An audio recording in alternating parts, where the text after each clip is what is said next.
Do you often start a new project with huge excitement, only to leave it half done a week later? You dream big, you make plans, but somehow you never reach the finish line. Psychology says people who can't finish what they start are not lazy, and they are not failures. In fact, their brain often works in a complex way that traps them in a cycle of starting but never finishing. If you have a graveyard of half-finished ideas, there are 5 deep psychological reasons behind it. Point 1. The trap of perfectionism. The first reason is a surprising one: perfectionism. You might think perfectionists get everything done perfectly, but the opposite is often true. Research shows that perfectionists are so afraid of making a mistake that they stop working as soon as the result looks less than perfect.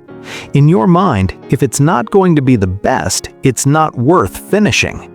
You would rather leave a project incomplete than face the possibility of it being mediocre. Your brain uses quitting as a defense mechanism to protect your ego from failure. Point 2. The shiny object syndrome.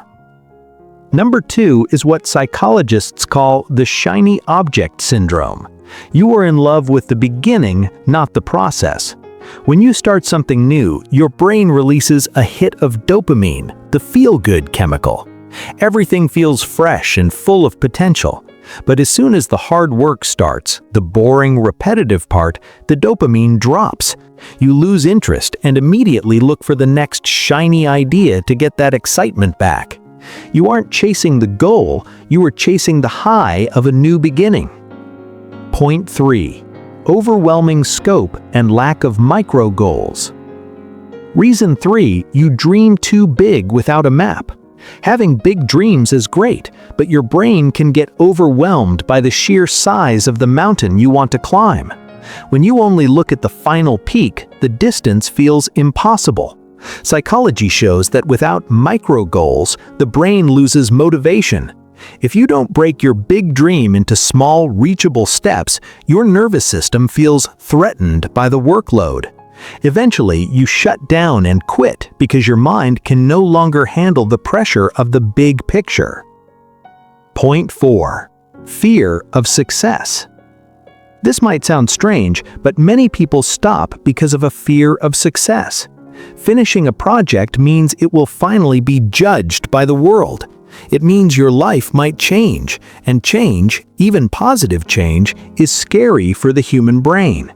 Subconsciously, staying in the starting phase feels safe. As long as the project is unfinished, it still has potential. But once it's finished, it's real. To avoid the responsibility and the what comes next after success, you unconsciously sabotage your own progress. Point 5. Low frustration tolerance. Finally, you might have low frustration tolerance. In today's world of instant gratification, we want results now. If a task becomes difficult or takes longer than expected, people with low frustration tolerance feel an intense mental discomfort. Instead of pushing through the dip or the difficult middle part, they choose the easiest exit: quitting. They mistake a temporary challenge for a sign that they aren't meant to do this work. They wait for inspiration to return, not realizing that finishing requires discipline, not just feelings. Here is the truth. Finishing is a skill, not a talent. If you relate to these points, it means you have high creativity but need to build your completion muscle. Start small, lower your expectations of perfection, and focus on the next 10 minutes, not the next 10 months. If this video helped you understand your own mind better, hit the like button and subscribe to our channel.